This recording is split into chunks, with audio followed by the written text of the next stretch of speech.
Pemirsa Berita Banjarmasin kembali hadir menjumpai Anda bersama saya Zaldi Ariandi. Sejumlah berita aktual dan beberapa informasi menarik lainnya telah kami siapkan untuk Anda. Berikut berita utama hari ini. Pemuda di Banjarmasin ditemukan tewas dengan sejumlah luka akibat senjata tajam.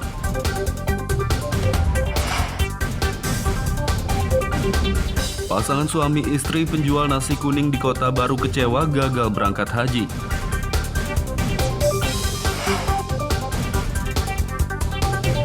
Sekolah dasar di Banjarmasin menggelar ujian kenaikan kelas dengan tatap muka.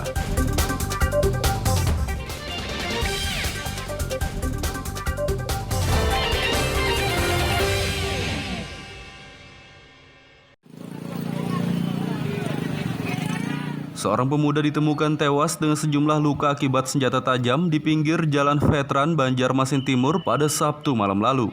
Kuat dugaan korban tewas akibat dibunuh.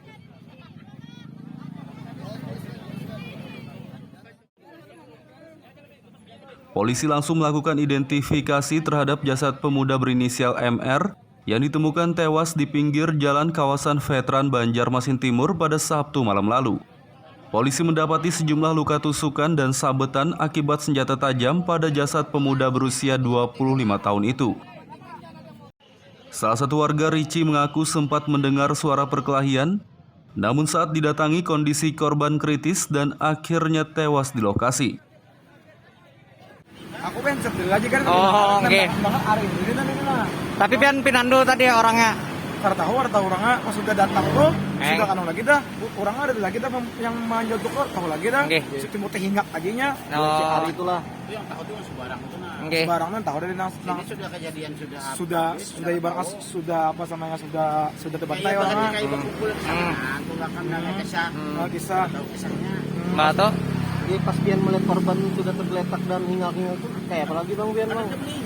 Pas aku sering hingal anu wae apa? Kayak biasa kalau melihat itu gigi ya buka hai. Pusing aja apa? Nah, pinandu tapi pian lawan korban nih. Ya teh pelan dua awan. Kawan. Usai identifikasi, polisi membawa jasad korban ke Rumah Sakit Umum Daerah RSUD Ulin Banjarmasin. Dari Banjarmasin, Muhammad Lutfi Darlan dan Hafiz Arahman melaporkan.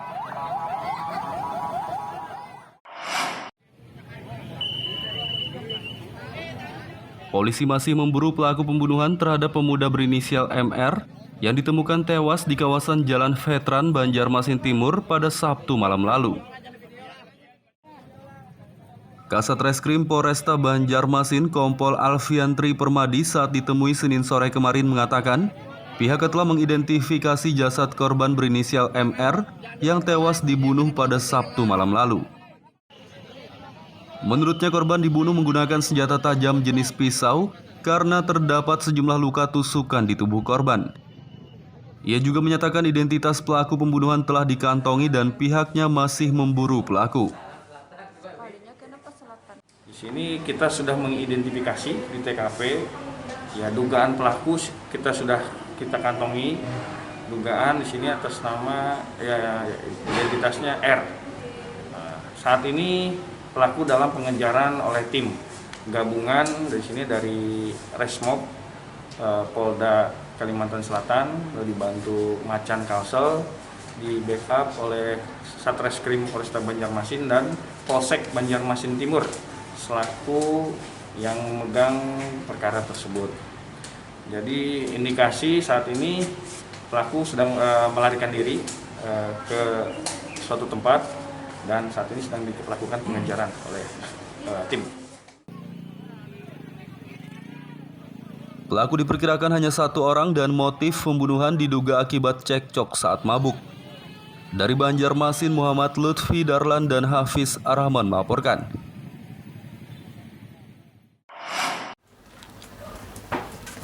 Pasangan suami istri Pasutri penjual nasi kuning di Kabupaten Kota Baru kecewa karena gagal berangkat haji di tahun 2021 ini. Inilah Tasri 64 tahun dan Salasiah 54 tahun, Pasutri penjual nasi kuning yang gagal berangkat haji. Pak Sutri yang tinggal di kawasan Rampa Baru, Desa Semayap, Kecamatan Pulau Laut Utara, Kabupaten Kota Baru ini sudah mendaftar haji sejak 10 tahun lalu. Namun impian mereka ke Tanah Suci harus kandas karena keberangkatan calon jemaah haji tahun 2021 ditunda. Saat ditemui di kediaman mereka pada Senin kemarin, Pak Sutri calon jemaah haji ini mengaku kecewa karena impian mereka berangkat haji belum terwujud. Mereka berharap bisa berangkat haji di tahun 2022 mendatang. Sedih hai kita, ngarang sudah umur sudah lanjut kayak bapak kan lebih 60 sudah. Jadi istilahnya tuh kawa tuh naik pang tahun inilah. Kita tuh kemana lagi memohon. Kalau Allah sudah ya, kalau dua nang masyarakat itu siapa kita nggak tahu. Menangis saya kita di muka TV menang batal. Sedih tuh Mendaftarnya mulai bila kan? Tahun 2010. Nah terus kayak apa Bu yang batal ini duitnya pengen ambil kah? Atau dilanjutkan ke 2022? Lanjutkan aja boleh. Sementara Kepala Kantor Kementerian Agama Kabupaten Kota Baru Said Mudari berharap semua calon jemaah haji bersabar dengan adanya penundaan keberangkatan ini. Jadi kemarin juga kita mengantisipasi kalau misalnya ada waktu mendadak. Karena kemarin tahun 2020 pemberangkatan itu setelah dibatalkan hanya 10 hari. Nah, 9 sampai 10 hari karena kemarin kalau tidak salah 9 Syawal itu sudah diputuskan pemberangkatan bahwa ditunda. Tetapi tahun ini malah lebih panjang lagi kemarin. Nah, sampai 21 Syawal berarti itu berapa sudah waktunya. Nah, tetapi di seluruh provinsi dan provinsi menginstruksikan kepada Kemenak Kabupaten Kota agar supaya panitia yang ada di daerah menyiapkan. Calon jemaah haji Kabupaten Kota Baru yang gagal berangkat di tahun 2021 ini berjumlah 209 orang.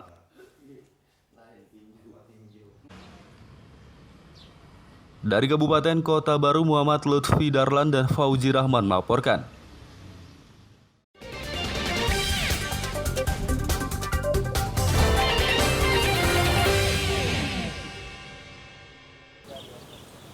Pemirsa masih bersama kami dalam Berita Banjarmasin. Bagi Anda yang baru bergabung, berikut Berita Banjarmasin utama hari ini. Pemuda di Banjarmasin ditemukan tewas dengan sejumlah luka akibat senjata tajam.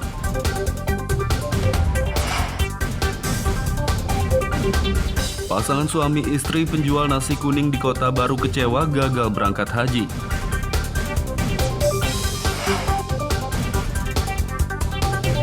Sekolah dasar di Banjarmasin menggelar ujian kenaikan kelas dengan tatap muka.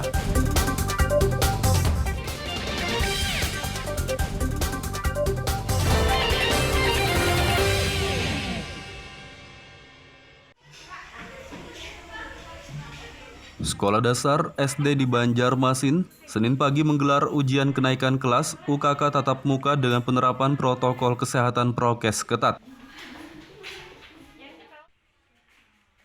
Izin menggelar pembelajaran tatap muka terbatas untuk SD dan SMP pada beberapa waktu lalu.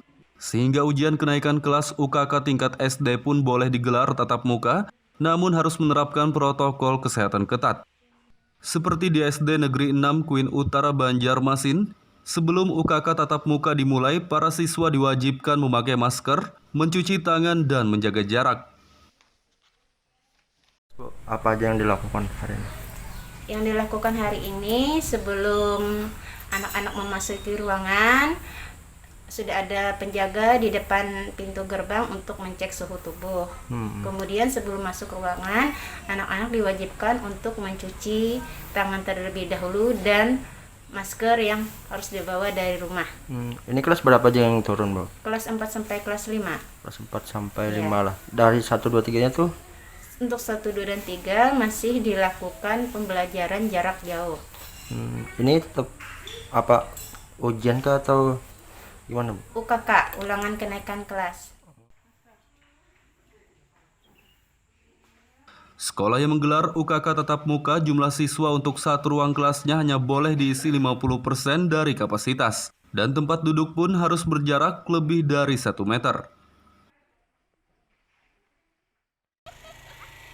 Dari Banjarmasin, Muhammad Lutfi Darlan dan Fudail melaporkan.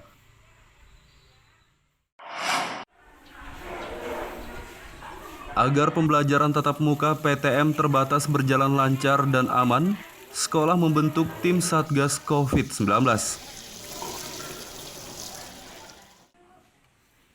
Dinas Pendidikan Banjarmasin sejak Jumat lalu mengizinkan sekolah tingkat SD dan SMP menggelar pembelajaran tatap muka PTM terbatas.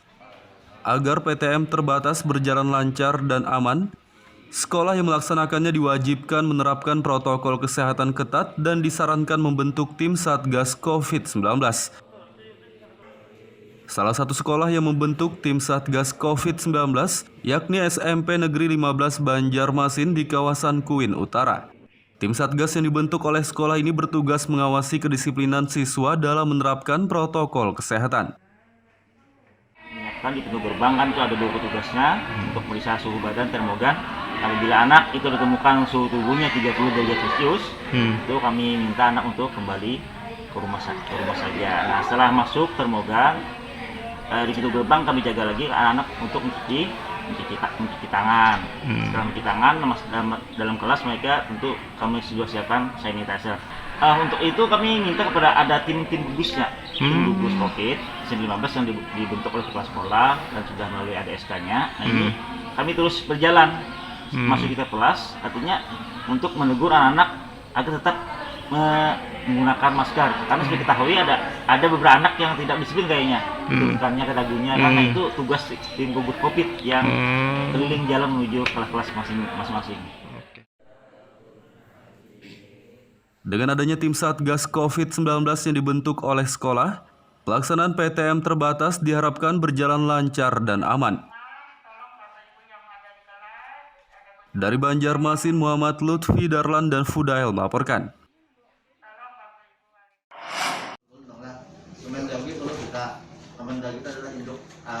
Rancangan Peraturan Daerah Raperda Pengelolaan Keuangan Daerah Banjarmasin mulai dibahas oleh Dewan Perwakilan Rakyat Daerah DPRD setempat dan ditargetkan rampung selama 2 bulan. Nah kemudian perda ini kan sebenarnya yang membedakan. Panitia khusus Pansus DPRD Banjarmasin Senin kemarin mulai membahas Raperda Pengelolaan Keuangan Daerah. Ketua Pansus DPRD Banjarmasin Nanang Ridwan menyatakan pembahasan Raperda Keuangan Daerah sangat penting sehingga ditargetkan rampung selama 2 bulan. Menurutnya pembahasan Raperda ini berdasarkan Perda sebelumnya nomor 12 tahun 2019 yang dinilai sudah tidak sesuai lagi dengan perkembangan hukum terkini sehingga perlu diganti dengan Perda yang baru. Perda pengelolaan keuangan ini merupakan induk dari pengelolaan keuangan pemerintah kota Banjarmasin karena menyesuaikan, menyelaraskan peraturan yang baru antara lain PP tahun 2019 dan Permen 777 tahun 2020. Raperda pengelolaan keuangan ini mengatur antara lain pendapatan daerah, belanja daerah, pembiayaan daerah, mengatur BLUT, dana identitas darurat dan lain sebagainya.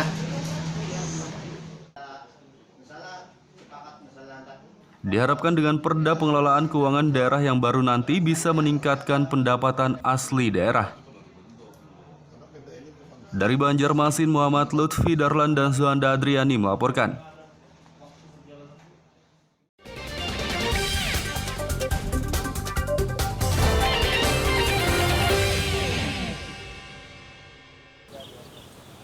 Pemirsa masih bersama kami dalam Berita Banjarmasin. Bagi Anda yang baru bergabung, berikut Berita Banjarmasin utama hari ini. Pemuda di Banjarmasin ditemukan tewas dengan sejumlah luka akibat senjata tajam.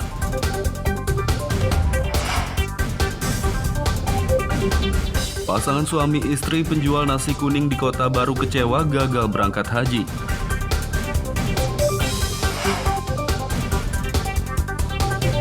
Sekolah dasar di Banjarmasin menggelar ujian kenaikan kelas dengan tatap muka.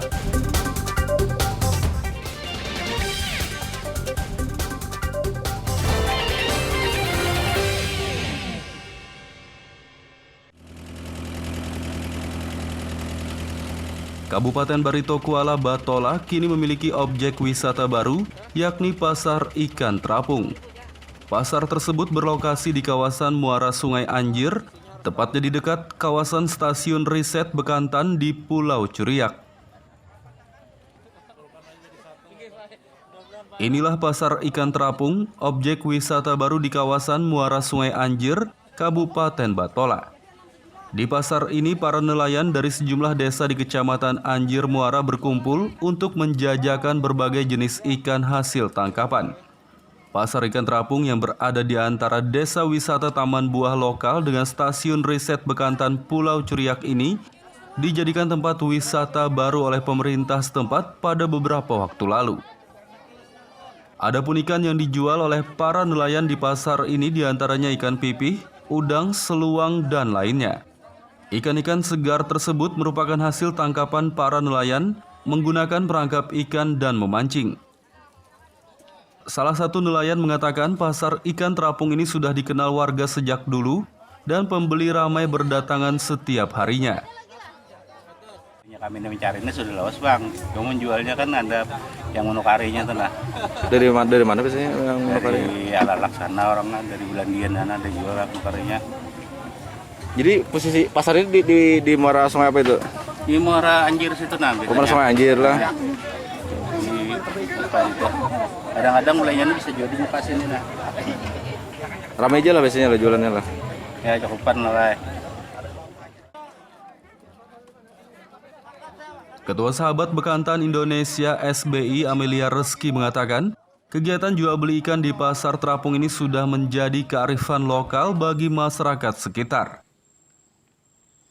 Kegiatan Pasar Terapung ini sebenarnya sudah kegiatan yang sangat lama dan menjadi tradisi dan juga bagian dari kearifan lokal masyarakat yang ada di sini. Di sini di kawasan Pulau Curiak memang ada sekitar 3 desa yang memang pas pada momen Hari Lingkungan Hidup juga dikukuhkan oleh Ibu Bupati Barito Kuala sebagai desa wisata, dan kita di sini juga Sahabat Bekantan Indonesia terlibat dalam pembinaan kelompok sadar wisata. Nah, potensi desa wisata ini tidak hanya mengandalkan bentang alamnya seperti Bekantan, mangrove rambai, tetapi juga kearifan lokal masyarakatnya seperti Pasar Terapung. Pasar Ikan Terapung ini sangat menarik untuk dikembangkan sehingga Bupati Kabupaten Barito Kuala Nurmiliani pun menjadikannya sebagai salah satu objek wisata. Wisata Pasar Ikan Terapung diharapkan bisa berkembang dan menguatkan perekonomian masyarakat, khususnya para nelayan. Dari Kabupaten Barito Kuala, Muhammad Lutfi Darlan dan Ibrahim melaporkan.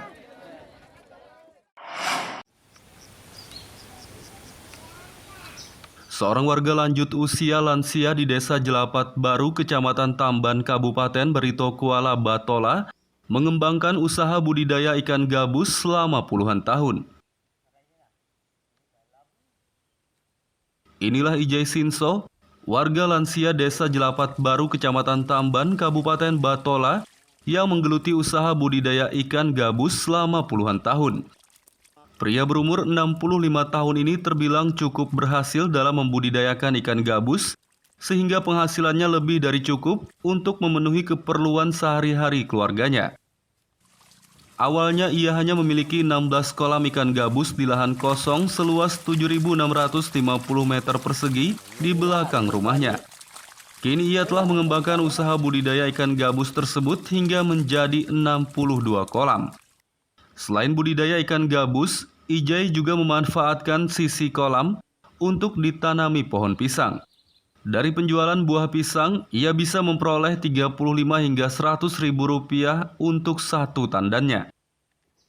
Sementara ikan gabus yang dibudidayakannya, bibitnya dijual berkisar 600 hingga 1.100 rupiah per ekor. Sedangkan ikan besar dari 35.000 hingga 50.000 rupiah per kilogramnya. 16. Jadi samuan tanahnya 45 burungan diulas seberataan. Anakannya 600, awan 1.100. Jadi selain menjual anakan apalagi Pian? Mau menjual yang umat tuh Pak, yang ganalnya tuh. Indukannya lah. Ya, indukan lah. Itu harga berapa? 35, 40, yang tahun yang lalu tuh sampai 50. Jadi hasilnya kayak apa Mang? Alhamdulillah bagus saja dah. Pembeli bibit ikan gabus hasil budidayanya sebagian besar berasal dari Kabupaten Batola hingga Banjarmasin. Sedangkan ikan gabus besar hanya warga sekitar tempat tinggalnya. Dari Kabupaten Barito Kuala, Muhammad Lutfi Darlan dan Ibrahim melaporkan.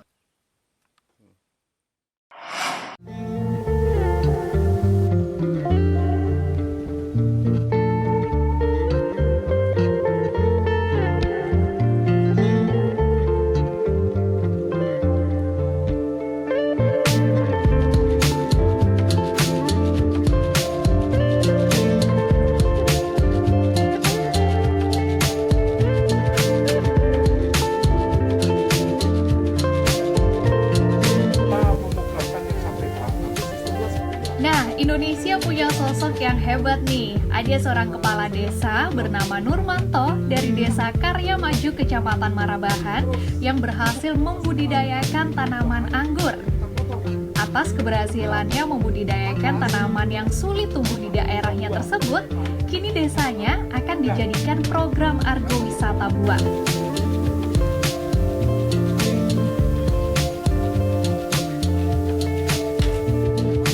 Keberhasilan Nurmanto membudidayakan tanaman anggur awalnya dicoba di kota Banjarbaru.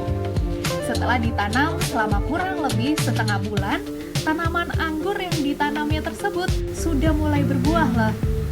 Dan perkembangan tanaman anggur yang dibudidayakannya terlihat bagus, sehingga Nurmanto akan membagikan tanaman yang dibudidayakannya ini pada warga masyarakat desanya sebagai contoh bahwa tanaman anggur bisa tumbuh di desanya.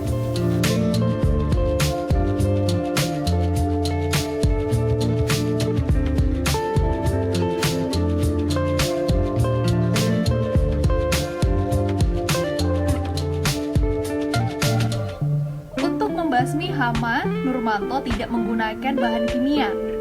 Ia menanam tumbuhan hutan yakni kantong semar sebagai insektisida alami untuk tanaman anggurnya.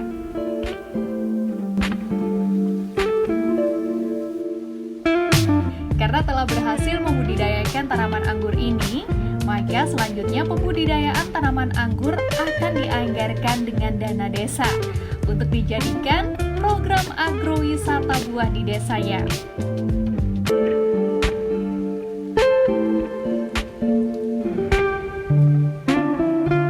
Kami terapkan di Banjarbaru setelah buah, langsung kita terapkan di Desa Karya Maju. Tujuannya yaitu untuk meningkatkan kesejahteraan masyarakat.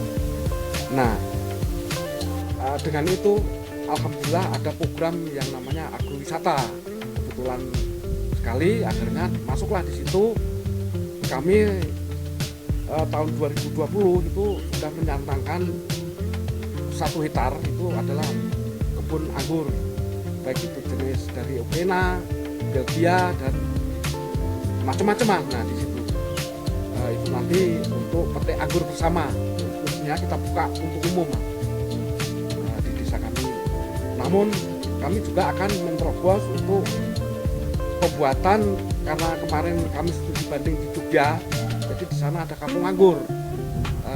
Akhirnya pulanglah, kami ingin mengeterapkan di Kalimantan juga ada kampung anggur Mas. Jadi nanti jalan-jalan lihat desa itu semua insya Allah nanti akan kita anggarkan untuk pembudidayaannya, sehingga untuk penambahan kesejahteraan masyarakat. Dengan pembudidayaan tanaman anggur ini diharapkan perekonomian warga Desa Karya Maju ke depannya akan lebih meningkat. Muhammad Lutfi Darlan melaporkan dari Batola, Kalimantan Selatan.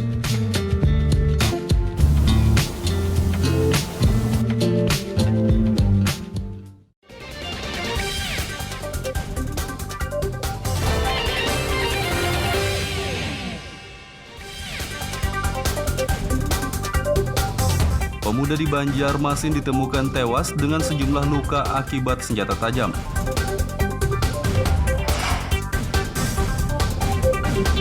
Pasangan suami istri penjual nasi kuning di Kota Baru kecewa gagal berangkat haji.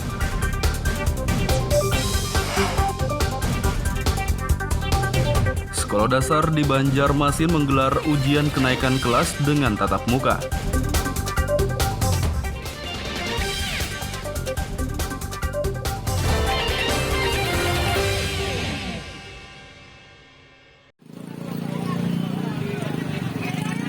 Seorang pemuda ditemukan tewas dengan sejumlah luka akibat senjata tajam di pinggir Jalan Veteran Banjarmasin Timur pada Sabtu malam lalu.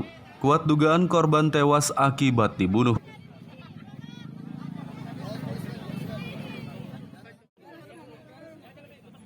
Polisi langsung melakukan identifikasi terhadap jasad pemuda berinisial MR yang ditemukan tewas di pinggir jalan kawasan Veteran Banjarmasin Timur pada Sabtu malam lalu.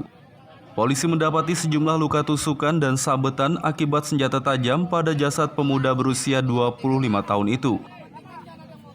Salah satu warga Rici mengaku sempat mendengar suara perkelahian, namun saat didatangi kondisi korban kritis dan akhirnya tewas di lokasi. Aku pengen sebel aja kan. Oh, oke. Tapi pian pinandu tadi orangnya. Karena tahu orangnya pas sudah datang tuh sudah kan lagi dah orangnya ada lagi dah yang manjat tuh tahu lagi dah si timur teh hinggap aginya hari itulah yang tahu tuh sebarang itu nah sebarang kan tahu dari nang sudah kejadian sudah ibarat sudah apa namanya sudah terbantai orangnya kisah Mbak Jadi pas Pian melihat korban sudah tergeletak dan hinggap-hinggap itu kayak apa lagi bang Pian bang? Pas aku sering hinggap, anu wae apa? Kayak sih kalau melihat itu gigi ya buka hai. Pusing aja apa? Nah, pinan dua tapi pian lawan korban nih. Ya tapi pinan dua. Awan. Usai identifikasi, polisi membawa jasad korban ke Rumah Sakit Umum Daerah RSUD Ulin Banjarmasin. Dari Banjarmasin, Muhammad Lutfi Darlan dan Hafiz Arahman melaporkan.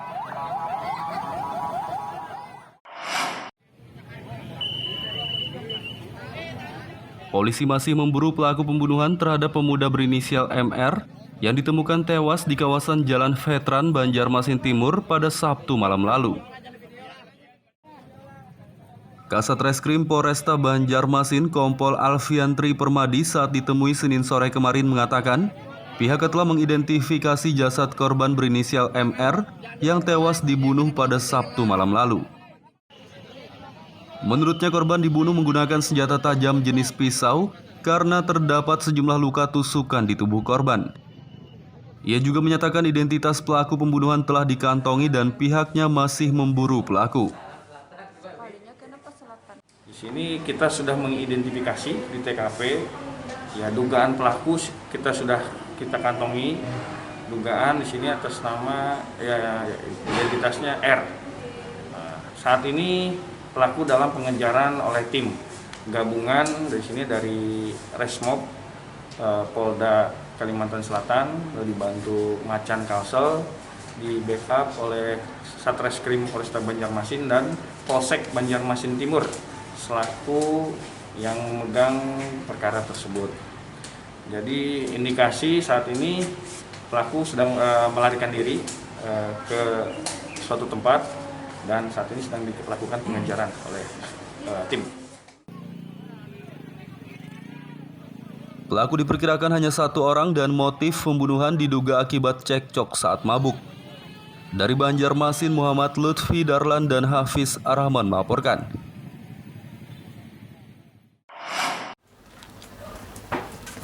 Pasangan suami istri Pasutri penjual nasi kuning di Kabupaten Kota Baru kecewa karena gagal berangkat haji di tahun 2021 ini.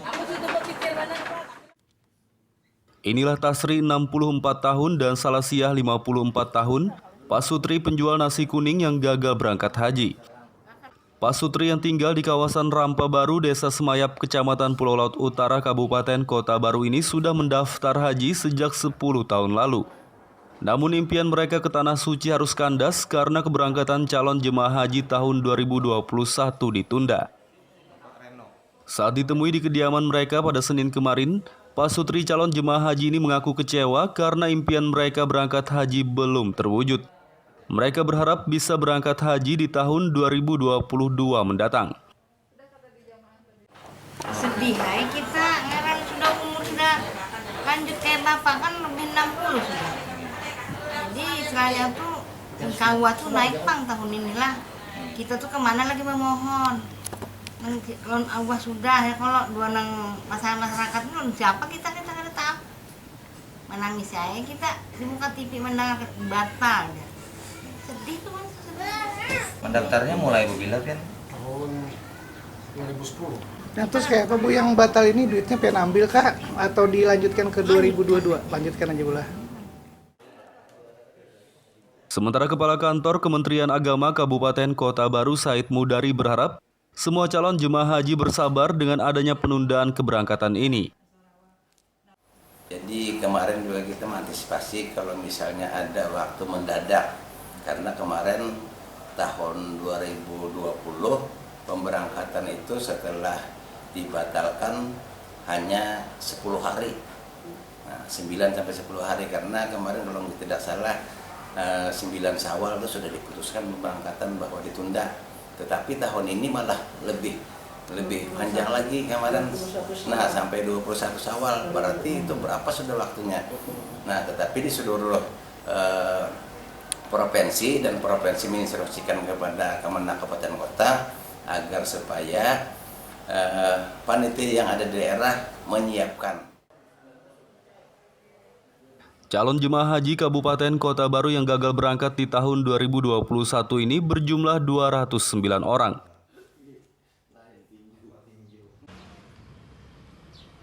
Dari Kabupaten Kota Baru, Muhammad Lutfi Darlan dan Fauzi Rahman melaporkan.